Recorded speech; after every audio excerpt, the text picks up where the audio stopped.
Ladies and gentlemen, we are back with another banger video from Joey Black. Let's get into it. It's about Siege, baby. Let's go.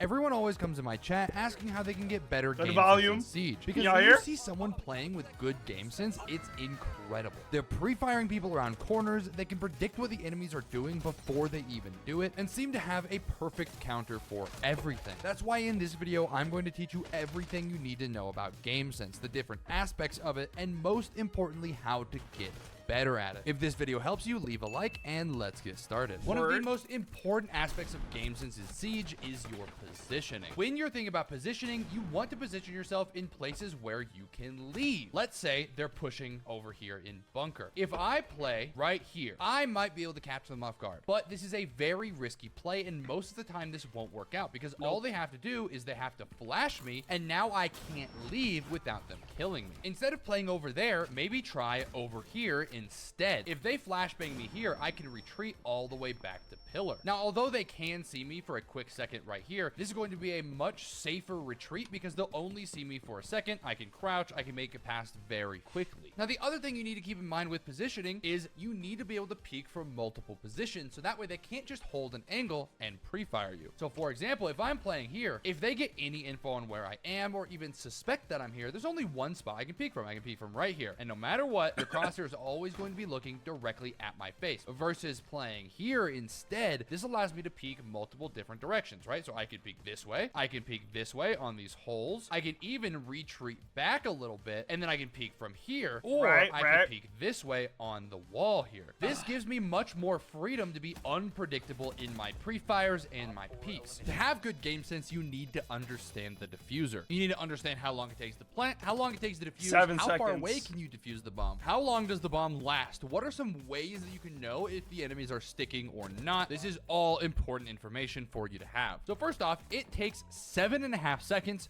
to plant or diffuse. Now, the actual diffuser lasts 45 seconds. So that little bar at the top, once it makes it to the end, it will have been exactly 45 seconds. Now, it also takes 7.5 seconds to defuse the bomb. Now, you can long arm the diffuser from about 2 meters away. So just keep in mind that someone can be fairly far away from the diffuser and still defuse it. So when planting, you need to keep in mind that if there is anywhere around the diffuser that's in cover, if it's closer than 2 meters away, then they can defuse it from there. So for example, right, you might think, oh, I'll plant here on this door, right? But from here to here is 2 meters. That means once it goes to 3, so he could defuse all the way from here. This is a very, very long distance to be able to defuse from, meaning you'll have to swing all the way here to be able to kill him. So anyone over here on bases could end up killing you while you're trying to stop the diffuser. Now, how do you know if they're sticking or not? The diffuser takes 4 beeps to defuse. On the 4th one, it will diffuse. That's 1,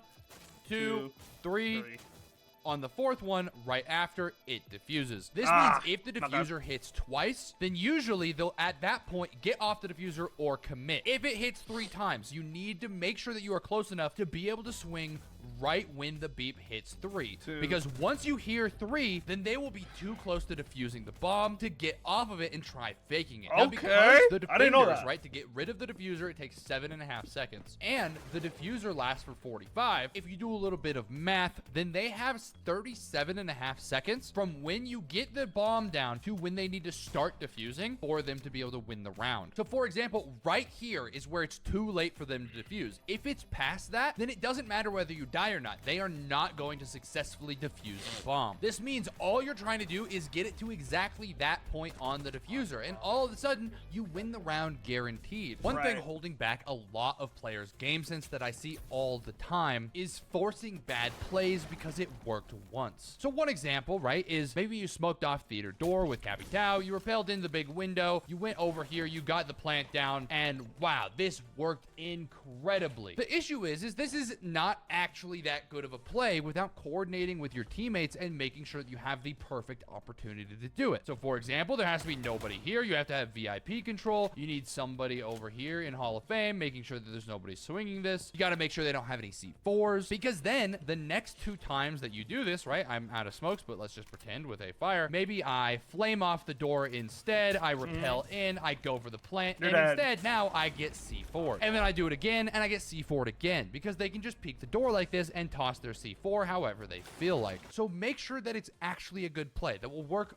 most of the time. Make sure there's a reason that you're doing it, not just because it worked once, but because the theory makes sense. So now that you know that that play doesn't work, you need to improve it, because the idea itself is just get the bomb down. But there are much better ways to do it than that one crazy play that worked once. So for example, you could drop bathroom here instead, and then you could flame and smoke off the door here. And then what you could do is you could plant in a very weird spot, right? So maybe you toss a couple smokes down, and now you plant over here in the open. So then when they toss their C4 over to big window, it completely misses you, and you end up getting the bomb down. Now, this is a terrible spot to plant, but because you got the smoke down, they don't know to look for you here. And this makes it a much better play instead of the predictable spot that anybody can pre-fire you from VIP through a smoke. It usually rotates on that, though, so the moral of the story, just because a play works once doesn't mean it's a good play. A lot of That's people true. who seem like they have incredible game sense are actually just incredible at visualization. For example, right, let's say you've droned out their setup and you have a good idea of how they're holding it. You need to be able to visualize through the wall exactly how their setup is, right? So if they have head holes here, you need to understand without actually seeing it that the holes will go from about here to about here. This way you can line up your crosshair through the wall and end up pre-firing somebody that is on these holes. This kind of visualizing their setup and visualizing where the enemies are playing is why you'll see so many good players just pre-firing people around corners. And like, I don't even know how they could line up their crosshair through the wall like that. But that's because all they did, I need a new right, goddamn light, they man. They droned out the site, right? They saw mute here, they saw holes here, they saw maybe footholes over here, maybe they saw a rotate over here, and now they know, right? I need to pre-aim this door here, I need to look at these footholes, then I need to look at where I saw this mute before, right? Pre-aim through the wall and pre-fire him here. This visualization will make it seem like you have an incredible game sense because you're pre-firing people around every corner. A huge aspect of game sense is understanding the counters to every operator. I'm not going to go over every single one because there are hundreds, but you should focus on experimenting and learning what operators counter what operators. For example, most people don't know that two brow counters glass. So for example, right, I'll toss the smoke here and I'll look at two brow through the smoke. This is Glass's ability. If two brow freezes himself, then he disappears from the thermal scope, right? Dude, is he like, yo, does two brow's gadget just like cut his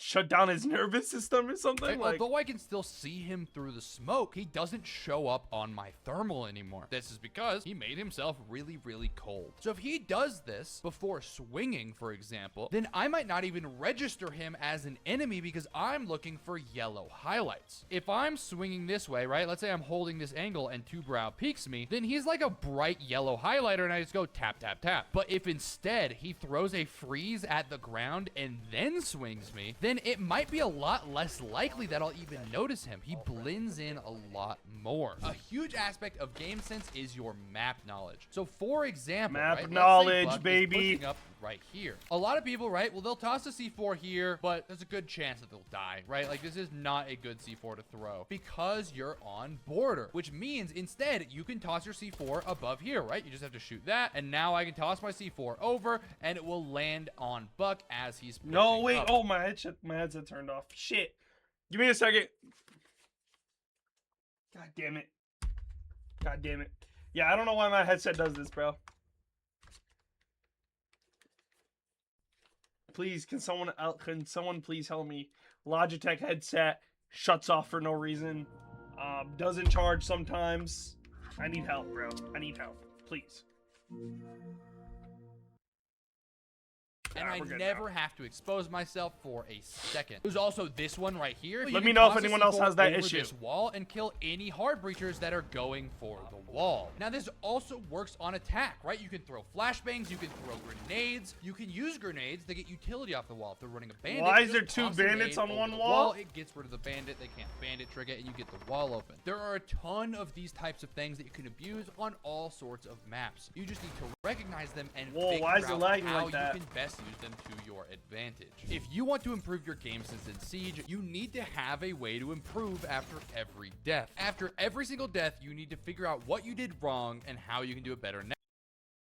What the Next fuck? time. So let's say I have a thorn mine above this door, and whenever the thorn mine activates, I swing and I get shit on. What did I do wrong in that situation? Just because the thorn mine goes off doesn't mean that they have to move their crosshair away from wherever they were looking. So one thing that you can do in that situation is do a quick peek. Now, not only will that help make sure that you don't just swing to their crosshair and die, but it will also let you know exactly where they are. So after every death, just think about it for a second, right? What could I have done differently that would have won me that gunfight? If you do that enough times, you will see your game sense improve a ton. Once you get some decent game knowledge, you need to start playing cutoffs. Playing cutoffs is one of the best ways to have good game sense. So for example, right, if you know they're going to be playing library, then just go prone on this roof right here. If you go prone on this roof, then they will pre-fire this window, right, assuming that you're standing on the window. But instead, you're just playing a cutoff. So essentially what the cutoff is once they start rotating back from library, this is a free kill for you, right? You can Every just time. tap. Then a zombie would be dead. Essentially what a cutoff is preventing any of the roamers from getting back to the bomb site. So you can do this on any map, right? Just prone here, wait for a zombie to start going back to site while your teammates are clearing her, and then get a free kill. Watching your match replays back is one of the best ways to get better at Siege. This is because you can see your successes and your mistakes from a much better POV. This will allow you to not only figure out what you did right so you can keep doing it, but also what you did wrong. For example, this is me right here. I am going to kill this snake here. The reason this worked so well is because I had a mute jammer here, here, here, and also right here. Damn. So now, if we watch it from Snake's perspective, we can see why it worked so well. So as you can see, right, Snake here has a champ charm, but he cannot scan using his scanner because of the mute jammers that I placed. So his decision was, let me run into closet so maybe I can shoot the mute jammer and get more information. That When you see it from that motherfucker is not a champ, bro. Throw a goddamn nade, bro, so you can explode the mute jammer, bro. the enemy's perspective, it makes a lot more sense why they did not expect me here, right? They weren't able to drone me, they weren't able to scan me, so instead of going through the extra Why am I on 720p?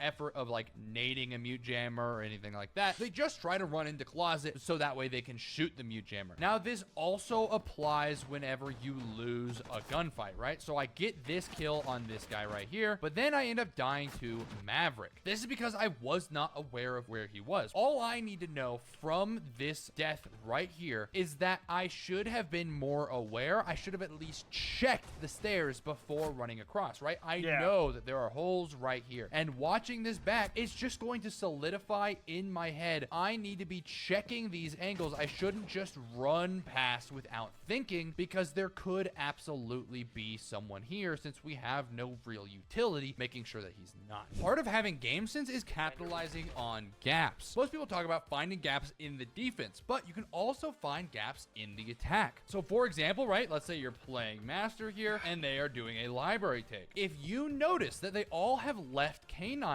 completely exposed and they're about to go for the wall, then if you're a 3-speed operator, you can run outside this door here and kill Thermite basically at the same time that you get detected, and then run back inside. If you're able to find gaps like this in the attack, and there are lots, for example, they took library side, and you know, right, you have this cam here, maybe you have some info here, that they all went to meds for just a second, right? You can capitalize on that by pushing out and maybe getting a kill here on anybody playing top mez. If you can be be extra aware of all the things happening in the attack, and you can understand the types of things that they're doing, then you can find gaps like this all the time. Now, you can also take gaps on defense. So, for example, a lot of people recently have been opening up this rotate here, so that way they can hold trench better, right? Maybe they have a warden here, they can place a deployable shield over here, and they just kind of hold this area. However, what I've noticed is once the attackers get this wall open, then most of the time they kind of leave this spot open, right? They still have the shield here, but they don't play here as much. So if your teammates get that wall open and you drone out this area and you notice that there's nobody playing trench here, then just go in and you could just crouch walk right through this rotate into sight and farm kills. And this works on basically any map, right? You just need to understand how the flow of the round goes and use that to capitalize on gaps at the perfect time. Now, another thing that is going to be incredibly useful is to watch Pro League, right? You can watch these players who get paid to play the game and learn from not only their good plays, but also their mistakes. These are some of the best players in the entire I don't know. I don't watch world. Pro And League. watching this gameplay will make a huge difference in understanding how this game should be played and how you should be playing. Like, So these for motherfuckers example here, right? understand the game at a different level than you, bro. We didn't get to see Spoit's perspective, but you can see him pre-fire Fultz here. Fultz here is holding, honestly, in my opinion, a not great angle. And so what Spoit does is he pre-fires him off this angle because he is expecting someone to be here. We can learn from Spoit and we can learn from Fultz in this situation. Every single gunfight you see in Pro League, you can learn from both sides. One, we should understand that maybe we shouldn't be holding as many common angles like this. And we can also learn from Spoit here where we just need to pre-fire common angles more. Now, you can learn from this post plant here, right? It's a 1 versus 1. The bomb was just planted. Watch how Fultz plays this round. This is a fantastic example on how you should be playing your post plants. So you can see, right? He knows that he planted in Armory because of what happened earlier in the round. So he's going to assume he has to either be over here by this door or he has to be blue. And now he has information. He's moving around, so that way it's very difficult for Surf to pre-fire. And Surf is doing a great job pre-firing, but Fultz is just moving around properly. Now watch how he takes this gunfight. He baits the sound over on blue to make Habana a little bit less sure of where he's pushing. Then you can see he does a quick pre-fire for information. Then he pre-fires where Habana is. And now he runs around this corner to this side and immediately pre-fires where he thinks Habana is. This is such an incredible gunfight from Fultz here. The main thing that he did here, right, is he ran across so that way Habana thought he was running towards the diffuser, but instead he made it around this wall and he ended up being the one pre-firing Habana because he baited Habana into a peek. If you can watch more Pro League with the mindset of I want to learn from what they are doing and I want to play more like them, imagine watching an entire game's worth of gunfights instead of just 2 gunfights. You would learn so much from watching Pro League. If you want to have incredible game sense in Siege, focus on understanding the flow of the rounds. So for example, if you're playing Oregon Kids here, there are a couple different ways that this round could go. Either you could see them pushing into Master and know that what they're probably going to do is they're going to take Armory, they're going to take Master, they're going to get the breach open, and they're going to push in sight over here. They could also be pushing big window, right? So they could be doing a white take, being on Kids window here, or finally they could be doing an attic take. So they could buck open the attic wall, and then when they're pushing over here, then they'll get over here in attic control. They'll probably have a couple people Master, and then they'll do a similar plant, but it will probably be more anchored something's on in my this eye. side rather than that side. So just based off of the fact that Buck is bucking this wall here, you know that there's no reason for them to push big window. Then start placing traps over here on attic, start rotating your players over here, maybe try to get trophy control so that way you can peek attic from the holes that people typically open here. Any kind of adjustment like that to help contest their actual push will help you a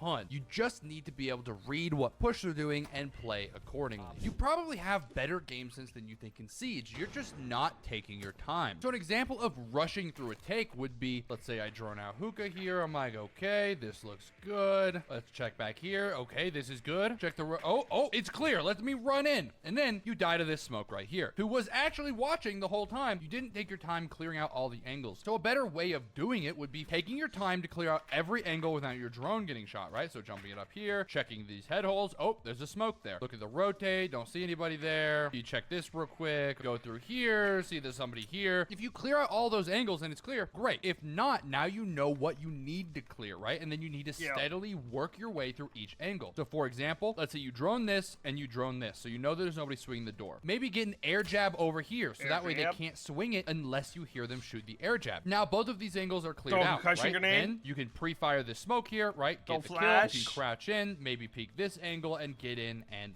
land. It'll take an extra 15 seconds maybe, right? But the extra time is well worth it because that extra time that you took just stopped you from dying and probably won you the entire round. One of the most important aspects of Gamesense is actually knowing proper callouts. This is because to make informed decisions, you need to have an understanding of the map. So for example, let's say your teammates are calling out during the round. You're outside hookah and they call 1 vases. If you don't know that the vases call out means somewhere over here, right? By this vase here, then now it's almost impossible to add that information into your decision making. So one of the best ways that you can improve your callout knowledge is just to look at your compass. Usually callouts are one word, whatever is on the compass. Or maybe if there's no specific good callout, right? This one's hallway, then they'll base it off of something nearby. So this, for example, is hookah. You just drop off hookah lounge. You don't need to say hookah lounge every time. People just say hookah. Now right here is called coffin. This one's harder to learn from the compass, but you just kind of have to learn it over time as people call it out in game. This is called coffin because usually someone had to play here, right? To peek holes here, to peek holes here, and to make sure people didn't run in hookah. This person would play here as a power position, but they would always expect to die. So it ended up being called coffin. This up here is pink bar. This is pool table. This is aqua. This here is aqua bar. You can kind of get the idea, right? Most of the callouts are pretty common sense. So if you can learn the callouts, it will allow you to make much better decisions during the round, and you will have much more success and feel like your game sense is